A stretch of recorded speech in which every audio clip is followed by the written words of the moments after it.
안녕하세요. 역전입니다. 반갑습니다. 제가 최근에 좀 다사다난했습니다. 코로나가 한창 유행할 때도 안 걸리다가 이번에 뭐 딱히 놀러 다니고 그러지도 않았는데 감기 기운이 있어서 병원에 가니까 코로나 판정을 받았어요. 그래서 그런 상황이었고, 그리고 최근에 사실 제가 영상에서 정말 많이 얘기했지만 나쁜 흐름이라는 게 있다. 이게 저만 그런 게 아니라 사실 정말 모두 이거 제가 봤을 땐 동종업계 하시는 분들은 다 공감을 하실 거예요. 진짜로 야 이거 평소랑 똑같이 분석을 했는데 이렇게 운이 없고 이렇게 재수가 없을 수가 있나? 라는 생각은 누구나 한 번씩 했을 겁니다. 그런 그게 저는 나쁜 흐름이라고 그냥 칭하는 건데 자, 4번 연속 조합이 빗나갔어요. 4개, 자, 통상 두 조합씩 가니까 4개의 픽을 건드리는 거잖아요. 이게 2개 맞고 2개 틀리는 경우가 계속 나왔는데, 이게 다 빗나가, 다. 그리고 이 빗나가는 과정도 토론토 승 막폴이었더니 호프머니가 4실점 본론해가지고 역전패 당하고. 그러니까 이런 과정들을 보면서 사실 이건 정말 터무니없이 내가 지금 갑자기 또 정말 아무것도 안 했는데 갑자기 또 많이 운이 없어졌구나라는 생각을 할 수밖에 없는 상황입니다. 그런 상황이에요. 그래서 제가 이제 앞으로는 여기 적혀 있다시피 나쁜 흐름이다 싶으면은 저는 경기 어떻게 부러지냐 과정을 보고 결정을 합니다. 단순 이건 진짜 운이 없이 죽었구나라는 생각을 최근엔 정말 많이 했는데 그게 반복이 되면은 저는 어 그러니까 맨날 맨날 조합을 이제 공유를 안 하겠다라는 게 아니라 좋은 흐름일 때는 조합표 정상적으로 똑같이 공유를 할 겁니다. 근데 이거 내가 지금 또 재수없는 흐름인 것 같다 싶으면은 그냥 배팅 리스트라고 해서 그냥 제가 메인 조합급으로 보는 경기들 한 4개에서 한 6개 정도 그거를 그냥 뭐 좋아 보이는 순위 이런 것도 없이 그냥 리스트만 쫙 써가지고 발송을 하려고요. 왜냐하면은 조합운이 너무 없어요. 조합운이. 진짜 안 되는 흐름일 때는 조합 빗나갈 때마다 사실 너무 스트레스 받죠. 예를 들어서 어제만 해도 양키스 마인 토론토 승가고 그러고 다저스 마인 C컵 승을 갔는데 뭐 휴스턴 국민 픽이었던 건 제가 피해 버렸고 근데 다저스 마인하고 양키스 마인 배당 높은 경기들이 들어왔는데 C컵 승하고 토론토가 본론 패배 당하면서 적중을 못하는 이런 경우가 생겼단 말이죠. 한 번 생긴 게 아니라 연거푸 따발총으로 맞고 있는 상황이란 말이죠. 그래서 저는 이제 확고히 마음을 먹었습니다. 저는 이제 내가 좀 재수없는 흐름이다 싶으면은 조합을 공유를 안 합니다. 확실하게 말씀드릴게요. 저는 앞으로 이렇게 무조건 이렇게 갈 겁니다. 저는 애초에 뭐 아시다시피 저는 연승 탄다고 해서 막 연승으로 어그로 끌고 연승 중이다 뭐 이런 말도 저는 정말 어지간해서 안 했던 사람입니다. 그러니까 저도 내가 나쁜 흐름일 때 이 정도 회피하는 거는 충분히 이해해 주실 영역이 아닌가 이렇게 생각을 합니다.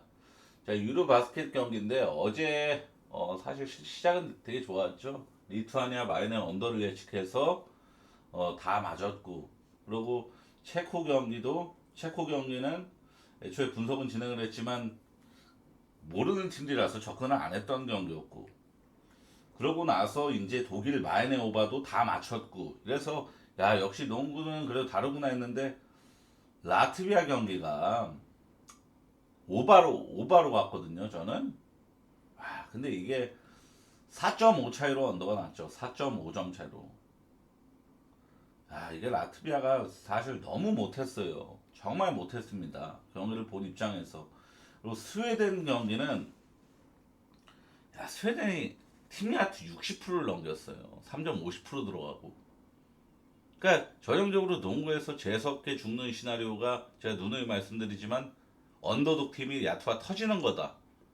그런 게 그 공식이 그냥 성립된 경기였습니다. 그러니까 그렇게 죽으면 사실 그냥 똥 밟았다 생각할 수밖에 없는데 최근에 연거푸 똥을 밟고 있어서 문제죠. 자, 유로바스켓 2일차 경기 분석 시작하도록 하겠습니다. 자, 그리고 제가 오프닝이 좀 길어서 죄송한데 당분간은 야구 영상은 제작을 하지는 않습니다. MLB도 마찬가지고 MLB 영상은 제작하지는 않습니다.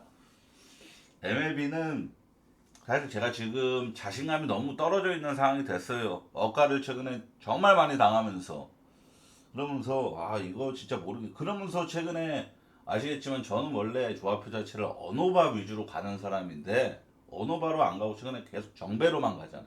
내가 차라리 그런 마인드인 거예요. 제가 지금 억가 당해도 아 차라리 정배 가서 차라리 다 같이 죽는 날에 나도 같이 침몰하는 게 낫지 타이타닉 마냥 괜히 개성픽 내세운다고 언더오바로 접근했다가 죽으면 지금 더 타격이 크다. 만약에 내가 언어바 팠는데 정배대이 떠가지고 다 파티 분위기에 나 혼자 초상집인 게 더 출혈이 큰 거예요. 그래서 저는 지금 이 상황에서는 정배밖에 못 가는 사람입니다. 상황입니다. 그런 상황이란 말이죠. 그러니까 코 끼면 이렇게 되는 거예요, 원래. 정배충 되는 겁니다. 코 끼면은. 이스라엘하고 아이슬란드 경기입니다. 유로바스켓. 이스라엘의 가장 주목할 핵심 선수는 포틀랜드 에이스인 데니 아부디아입니다. 아시다시피 이 워싱턴에서 포틀랜드로 이적한 다음에 이 포틀랜드의 사실상 1옵션 에이스로 거듭난 데니 아부디아죠. 후반기에 보여줬던 퍼포먼스 막 40득점 이상도 기록하고 더블 더블도 아주 많이 기록하고 막 그랬던 선수입니다. 그래서 데니 아부디아는 저는 굉장히 고평가하고 있는 선수란 말이죠. 특히 아부디아는 득점만 잘해주는 게 아니라 리바운드까지도 정말 다재다능한 모습을 보여주는 선수입니다. 아이슬란드는 NBA나 유로리그에서 활약하는 선수는 거의 한두 명, 거의 극소수 수준이고 NBA는 없고 유로리그에서 활약하는 한두 명 극소수. 그것도 주목할 만한 선수는 아니고 유로리그에서도 스페인 리그에서 뛰는 홀리 나손이랑 독일 알바베를린 소속의 헤르 만손 이 정도 두 명 정도가 그래도 어느 정도 그래도 두각이 있다 이 정도입니다. 라인업의 무게감에서 이스라엘이 훨씬 더 무게감이 높은 경기예요. 그러니까 핸디 기준점 12.5를 받은 게 라인업에서 격차가 좀 유의미하다 이런 평가를 받기 때문입니다. 자, 이스라엘은 아부디아의 원맨 팀이라고 보기도 없는 게 유로리그에서도 곧잘 활약을 하고 있는 이 마다르라는 애랑 기낫이라는 애 역시도 이번 대회에 참가하면서 아부디아만 막는다고 해서 해결될 게 아닌 게 이 이스라엘이란 말이죠. 특히나 농구라는 종목에서 이 압도적인 1옵션 에이스가 있다라는 점은 정말 크게 주목할 만한 점입니다. 아부디아는 지금 정말 주목할 만한 NBA 리거예요. 자, 어제 1일차 경기들과 가장 흡사한 매치는 바로 핀란드랑 스웨덴 경기예요. 피바 랭킹만 보더라도 스웨덴이 49등, 아이슬란드가 50등으로 거의 동률 수준이란 말이죠. 마카넨이라는 NBA에서 검증된 유타 체제의 에이스가 있었으나 스웨덴이 어제 정말 엄청난 경기력을 보여. 팀 야투 62.1%, 3점 50%. 그러니까 야투가 거의 실패가 없이 거의 다 들어갔고 프레네 오바가 지키는 경기였잖아요. 스웨덴이 너무 대뜸 잘해버려가지고. 근데 이런 거를 생각해야 되는 게, 자, 스웨덴이 물론 정말 깜짝적으로 잘하는 경기일 수도 있습니다. 근데 아셔야 되는 거는 핀란드의 수비가 정말 허벌판이었어요. 정말 못했습니다, 수비를. 그래서 이거는 이스라엘도 수비가 좋은 팀은 아닙니다만 이스라엘도 사실 수비가 좋은 팀은 아니에요. 국가 자체가 아니고. 근데 기본적으로 약팀이 3점으로 50%를 찍었고 이런 모습을 봤을 때 스웨덴이 이런 거는 정말 운 없는 케이스거든요. NBA에서도 샬롯이 만약에 보스턴 만나서도 역배승 뭐 되게 푸근한 프렌이라든지 이런 거를 찍는 경우는 샬롯의 오늘 팀 야투가 50% 이상, 3점 40% 이상 이렇게 고효율의 야투를 찍었을 때 성립이 된단 말이죠. 그러니까 딱 이 핀란드의 스웨덴 경기가 딱 이런 케이스가 나왔던 겁니다. 근데 아이슬란드라는 약체 팀이 또다시 이런 결과를 만들어내기란 사실 좀 쉽지 않아 보여요. 확률적으로 약팀이 강팀 중위권 이상의 팀 상대로 야투가 터지는 빈도 자체가 10번 중에 한 번 나올까 말까 하는 수준입니다. 그런데 어제 스웨덴은 정말 제가 재수없게 얻어 걸린 거고, 이스라엘 마이너 언더 보겠습니다. 저는 이스라엘이 대승하면서 상대 득점 억제하는 그런 경기가 나올 것 같습니다. 조지아랑 스페인 경기는, 조지아에서 가장 주목할 선수는 올랜도 매직의 이 센터죠. 비타제.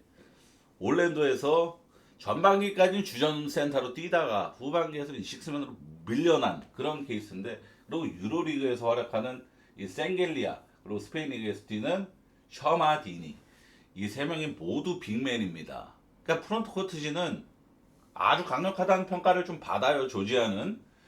스페인은 멤피스의 산티아 알다마, 뉴욕 닉스의 가루바. 산티아 알다마가 1옵션 에이스라고 봐야겠죠. 아무래도 멤피스에서는 벤치 리더 역할을 하고 있지만 이 국가대항전에서는 이 산티아 알다마의 존재감은 꽤나 큽니다. 야투율도 상당히 좋게 기록해주고 있고, NBA에서도 야투율은 좋은 편이고, 그리고 우리한테 꽤나 익숙한 이 국가대항전 농구를 많이 보신 분들한테 굉장히 익숙한 에르난 고메즈 형제까지 모두 출전을 합니다. 스페인은 유로바스켓에서 전통 강호죠. 11연속 4강 진출 도전, 그리고 디펜딩 챔피언이죠. 직전 유로바스켓 우승팀. 조지아는 대놓고 인사이드 강점이라고 여길 만한 팀이에요. 3명의 뛰어난 빅맨진을 활용하는 농구를 합니다. 이를 파괴하기 위해서는 무조건적으로 스페이싱이 풀려야 돼요. 그러니까 스페인의 미들레인지 게임 혹은 3점슛 성공률이 굉장히 잘 기록이 돼야 이거는 좀 빠른 템포의 난타전 구도가 나올 가능성이 높다라고 봅니다. 근데 기본적으로 이 스페인은 다양한 옵션을 가진 팀이고 정말 좋은 팀인 건 맞지만, 공수학문적으로 밸런스도 좋은 팀인 건 맞지만 다득점과는 좀 거리가 먼 팀입니다. 얘네는 역사적으로 이 스페인이라는 팀은 막 혼자서 오반에는 100점 넘기고 110점 넘기고 이런 경기가 되게 드물어요. 스페인이라는 팀은 기본적으로 이 스페인 감독 자체가 막 빠른 템포 공격 전술을 굉장히 런앤건하고는 거리가 먼 그런 감독입니다. 애초에 감독 마인드 자체가 승부처에 집중한다는 그런 마인드를 좀 깔려진 감독이거든요. 자, 어제 1일차의 결과들을 한번 살펴보겠습니다.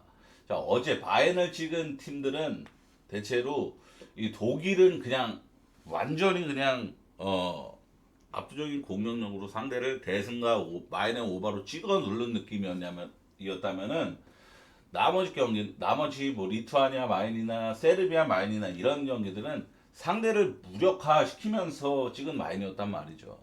리투아니아는 영국을 팀이 하트 30%대 찍게 만들었고, 세르비아 역시도 에스토니아를 팀이 하트 30%대 찍게 만들었고, 딱 정배 팀 중에서 프렌 찍힌 핀란드는 스웨덴 상대로 수비를 못하면서 팀야투를 60% 넘기게 찍게 만들었으니까 접전 승부가 연출이 됐잖아요. 그런 거 봤을 때 이 국가대항전 농구에서 마인을 보려면은 정배 팀이 역배 팀을 얼마나 무력화시킬 수 있느냐를 생각을 해야 돼. 이거를 생각해. 근데 스페인이랑 조지아가 우선 라인업 무게감만 보더라도 진짜 전형적으로 좀 주목받는 선수는 다 빅맨진 3명, 나머지 이제 가드진들이랑 그러고 이제 슈터 이런 레벨에서는 사실 그렇게 평가가 좋지 못한 팀입니다. 그래서 이거는 기본적으로 약간 클래식 농구가 좀 많이 나올 가능성이 높다라고 봐요. 인사이드에서 뒤 엉키는. 물론 스페인은 3점 시도가 많이 올라가고 그럴 것 같은데, 이게 만약에 3점 성공률 40% 이상 박히면 오버가 뜰 가능성이 높겠죠. 근데 제가 볼 때는 스페인도 이렇게 야투 터지는 경우가 상당히 그렇게 많지가 않은 국가입니다. 대량 득점하는 빈도가 그렇게 높지가 않은 국가예요. 템포 자체도 빠른 편이랑 거리가 멀고. 그래서 저는 이 경기는 스페인 마인보다도 언더 쪽이 좀 더 나을 가능성이 좀 있다라고 봅니다. 언더 그리고 스페인 마인을 한번 노려보겠습니다. 이 경기는 벨기에랑 프랑스 경기는 이 경기가 사실 솔직히 말하면 제일 좋아 보여요.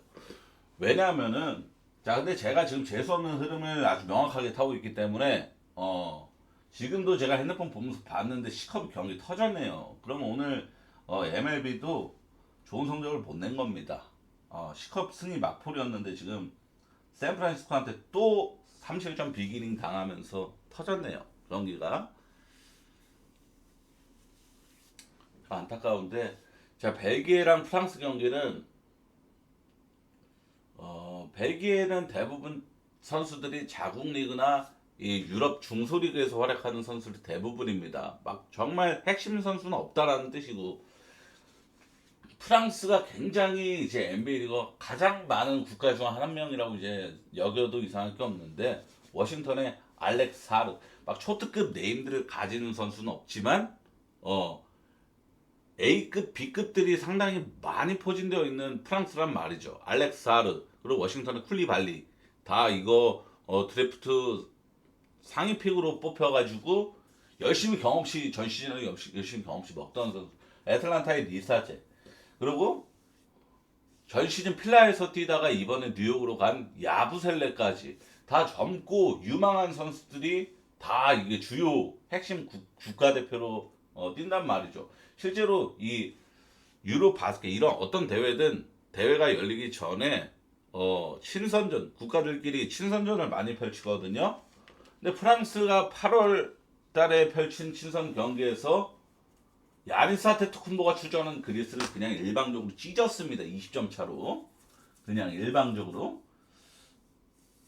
물론 친선전을 본선하고 대입하면 안 돼요. 원래. 근데 그 정도로 프랑스는 야니스 아테토쿤보가 출전을 했던 그리스 상대로도 엄청난 경기력을 보여줬다라는 점을 좀 주목해야 되겠고, 벨기에는 사실상 좀 기대치가 좀 낮고,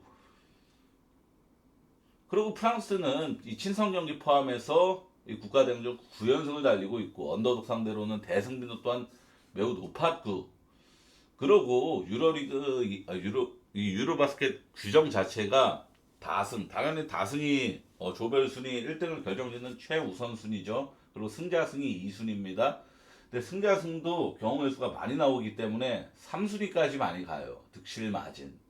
결국에는 이 20점 차로 이기냐 30점 차로 이기냐 이 득실 마진 때문에 막 0.5 프렌이 비교적으로 안 빈도가 훨씬 적은 게 바로 이 유로 바스켓입니다. NBA랑 저 뭐 아시안컵 이런 것보다도 0.5 빈도가 확연히 낮아요. 그래서 저는 이걸 프랑스 메인으로 서브는 오바, 프랑스가 너무나도 강팀이라 생각을 합니다. 저는 이 라인업도 너무 좋아요. 이거 포지션별로 아주 다 적절하게 좋습니다. 너무나도 좋습니다. 프랑스 마인메인으로 서브는 오바. 보스니아하고 키프로스 경기는, 자, 이게 어제 제가 게시글을 올렸지만 4개의 국가 공동 개최하죠. 이 대회를. 이 키프로스도 그중 하나란 말이죠. 키프로스도. 보스니아는 우리한테 친숙한 너키치가 있어요. 전 시즌에 NBA에서는 거의 최악의 센터로 꼽혔었던 바로 이 너키치입니다. 그 밖에도 유로리그에서도 강팀인 레알 마드리드 소속인 무사라는 선수 또한 주목할 만한 선수입니다. 키프로스는 이 홈버프 있다라는 것 말고 기대치 아예 빵점. 모든 선수가 자국리그, 유로리그, 뭐 유럽 근처도 못 밟아본 그런 경쟁력 1도 없는 그런 팀입니다. 그러니까 핸디캡 최다 핸디캡 받은 거란 말이죠. 26.5. 솔직히 보스니아가 26.5라는 핸디캡을 받을 만한, 마연을 받을 만한 깜냥을 가진 팀은 아니잖아요. 균점도 160대면은 160대 중반이면은 충분히 높게 받은 느낌이고, 근데 제가 알아보니까 보스니아가 이번 유로바스켓 하기 전에 치른 친선 경기에서 결과가 정말 인상적입니다. 우선 2월 달에 이 키프로스, 오늘 경기하는 이 키프로스랑 친선 경기를 펼친 적이 있었는데 108대 62, 170점. 그러니까 보스니아가 똥줄 1도 없는 마이너 오바를 그냥 완성시켰던 그런 결과가 있었죠.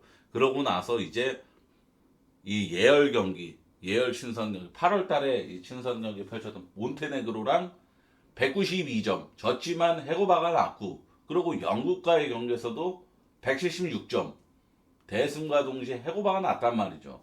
그러니까 지금 얘네가 제가 하이라이트를 대충 살펴봤는데 템포가 정말 빠른 농구를 하더라고요. 보스니아가.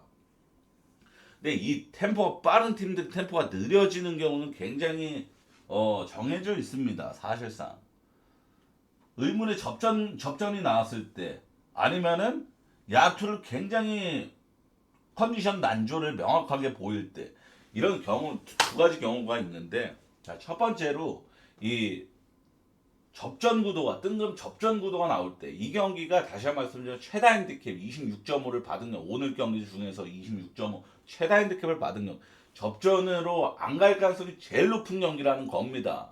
그래서 템포가 떨어질 가능성은 매우 희박하겠고 그리고 둘째로 보스니아가 야투를 뜬금없이 3점 쏘는 속도 다 튕기는 이런 야투 난조를 보일 걱정. 물론 이 걱정은 말끔하게 해결되지는 않지만 기본적으로 이 대회 체력이 거의 100% 풀충전 상태인 1차전부터 야투를 꼬라박는 경우보다는 어느 정도 특히나 약팀 상대로는 야투를 평균 이상으로 기록할 가능성이 더 높단 말이죠.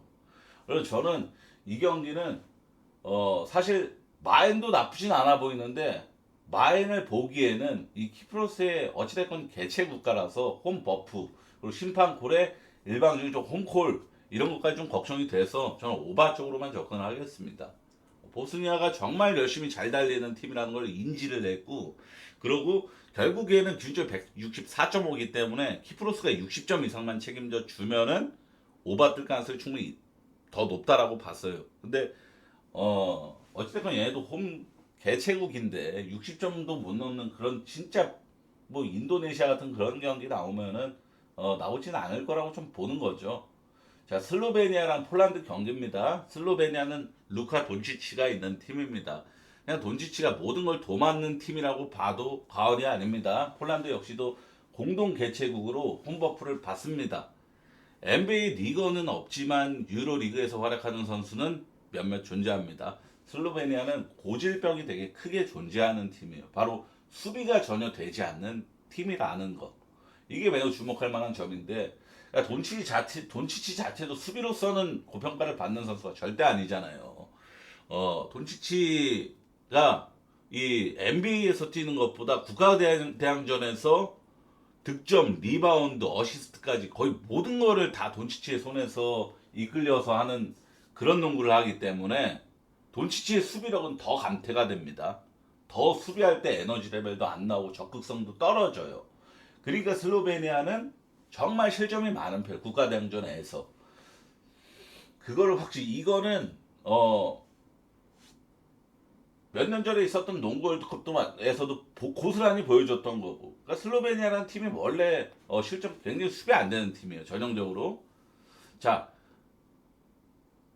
이번 유로바스켓을 앞두고 친선 경기를 이 8월 달에만 5경기를 한 달 동안 최근 한 달 동안에만 5경기를 치르고 이번 대회에 임하는 슬로베니아인데 자 상대가 독일, 리투아니아, 라트비아, 영국, 세르비아 영국 빼고는 다 강팀이었어요. 그래서 인정은 해줘야겠지만 1승 4패 딱 영국만 이기고 근데 이 더 주목할 점은 이 5경기 모두 87점 이상을 허용했다라는 겁니다. 슬로베니아. 그러니까 수비 기대치가 매우 낮아요. 폴란드도 개최국입니다. 4개 공동 개최국가 중에서 하나란 말이죠. 그래서 얘도 홈버프가 있는 상황에서 폴란드도 이 예열 친선 경기에서 실점 굉장히 많은 모습을 확인할 수 있었거든요. 저는 슬로베니아가 사실 5.5를 받은 거 보고 솔직히 저도 놀랐어요. 이거 폴란드 상대로 5.5 받을 팀은 아닌데? 라는 생각이 있었단 말이죠. 근데 그것보다도 근데 어찌됐건 이런 기준점이 있죠. 이거 슬로베니아 5.5밖에 안 받았어? 이거 개꿀 같은데? 이런 생각 드는 경기들 뒤통수가 정말 많고 오바메인으로 보는 게 저는 나을 것 같아요. 슬로베니아 경기가 원래 오바 까고 보면은 정말 재밌기도 합니다. 오바메인으로 서브는 슬로베니아 마엔. 그리스랑 이태리 경기입니다. 그리스는 아시다시피 야니스 아테토쿤보가 출전을 합니다. 타나시스 아테토쿤보도 NBA 리거긴 한데 감시 멤버죠. 코트도 제대로 밟지도 않은 그냥 치어리더 같은 애고 나머지는 대부분 자국 리그 선수들이며 그리스 리그는 꽤나 이 수준 높은 농구에서는 수준 높은 리그로 유로 리그에서도 왕성히 출전하는 선수들이 가득합니다. 이태리는 NBA 리거 이 마이애미에서 폰테키오, 유타에서 마이애미로 간 선수죠. 그리고 야니스에 비하면은 당연히 이름가 떨어지죠. 그리고 NBA에서 굉장히 장시간을 뛰었었던 갈리날리도 이번 대회에 출전을 합니다. 그러나 이 이태리 역시도 대부분 선수들이 유로농구에서 다 활약하는 선수들로만 포진되어 있단 말이죠. 자, 8월 23일 불과 5일 전에 양 팀의 친선 경기가 있었습니다. 그리스가 2점 차로 언더게임 양상 속에서 승리를 거뒀단 말이죠.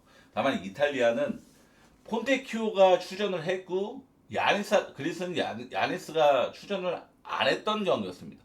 그럼에도 그리스가 승리를 거뒀어요. 2점 차로. 정말 똥줄 끝에.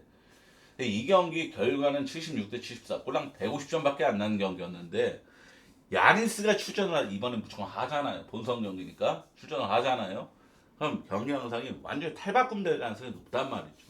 왜냐면은 야니스는 달릴 때 빛이 나는 선수라는 그 별명까지 있죠. 달려야 사는 선수다. 이 정도로 속공 상황에서 제일 효율이 좋은 선수고, 그러니까 결국에는 템포가 느릴수록 죽는 게 야니스란 말이죠. 그래서 리바운드를 그리스가 수비 리바운드를 따낸 상황에서 바로 그냥 트랜지션 상황에서 바로 속공으로 이어질 가능성이 매우 높고, 그리고 이태리 역시도 직전 경기 야니스 없는 그리스한테 74점밖에 못 내면서 졌어 이렇게 느끼실 수도 있겠지만 기본적으로 이태리에서 딱 핵심 두 명이 폰테키오 갈리날리는 전형적인 슈터잖아요. 슈터. 캐치앤슛 굉장히 빈도가 많고 이런 선수들이 컨디션 영향을 제일 많이 타는 그거. 그리고 친선 경기를 대입하면 안 됩니다. 친선 경기에서 150점밖에 안 났네. 언더봐야겠다. 이거는 정말 위험한. 친선 경기랑 본선이랑 아예 모든 게 달라요. 교체 카드 숫자도 다르죠. 그러니까 교체 자체도 시스템이 완전히 달라버리고 심판 콜도 다르고 경기 운영하는 전술과 전략 모든 게 다릅니다. 그래서 그거를 똑같이 보면 안 되겠고 이 폰테키오랑 갈리날리라는 NBA에서 꽤나 좀 입지가 있는 이 슈터들이 어느 정도 여러 가지를 생각을 해도 저는 오바 쪽이 좀 더 나아 보여요. 야니스가 어찌됐건 열심히 달려서 득점 당연히 잘해줄, 기본적으로 30득점 이상은 넣어줄 가능성이 매우 높고, 그죠? 그리고 폰테키오랑 갈리날리가 사실 인사이드에서 버티고 수비하는 상황에서 그리스에서 야니스가 인사이드 버티고 페인트 존을 버티고 있을 건데 인사이드 공격보다는 당연히 이제 미들레인지 혹은 외곽슛 빈도가 늘어나겠죠. 그리고 그리스 역시도 야니스가 코트 안에 있는 것만으로도 이태리가 그 인사이드의 수비 숫자가 한 명이라도 더 많아질 가능성이 높잖아요. 당연히. 그럼 오프 찬스가 더 수월하게 날 것이고. 저 오바 쪽이 아무리 봐도 더 현명한 선택이라고 생각을 했습니다. 자, 우선은 최근에 우선 제가 뭐 할 말이 없습니다. 사실 오늘 영상도 정말 큰 용기 내서 제작을 하는 거예요. 정말 제가 우선 정말 더럽게 못했습니다. 인정하고 죄송한 마음이 큽니다. 근데 진짜로 어쩔 수가 없더라고요. 나쁜 흐름 오는 거는 도저히 내가 탈출을 하고 싶어도 탈출할 수가 없고 어떻게든 발버둥을 쳐도 안 되더라고요. 그걸 확실히 인지를 했으면 이번 계기로, 그러니까 매번 느끼지만 이번에 더 뼈저리게 느꼈거든요. 그래서 다시 한번 말씀드리지만 제가 우선 가이드라인을 확실히 정할 거예요. 자, 2연패 박을 시 주간 야간 모든 거 다 포함입니다. 2연패 박을 시 이거 해축 이런 거 빼고 메인 종목, 해축 이런 부가 종목 빼고 메인 종목, 뭐 주간 야간 이렇게 하면 크게 주간 야구가 아니라 야간 2연패 박을 시 저는 이제 어떻게 조합표를 발송할 거냐. 조합 예를 들어서 다저스 승 애틀란타 승 2.5, 예를 들어서 이게 아니라 이렇게 기준을 발송하는 거에서 어떻게 할 거냐. 다저스 배팅 리스트 이렇게 해가지고 다저스 승, 애틀란타 승, 뭐 여기서 뭐 C컵 오바, 예를 드는 겁니다. C컵 언더, 뭐 애틀란타 오바, 뭐 이런 식으로만 해서 여기서 제가 조합을 짜면은 대략 지금 악영향이 계속 번져나가니까 이 배팅 리스트에서 제가 좋게 진짜 메인 조합으로 본 건 이렇게입니다. 그러니까 여기서 보시고 마음에 드시는 건 자기 촉도 어느 정도 있거든요.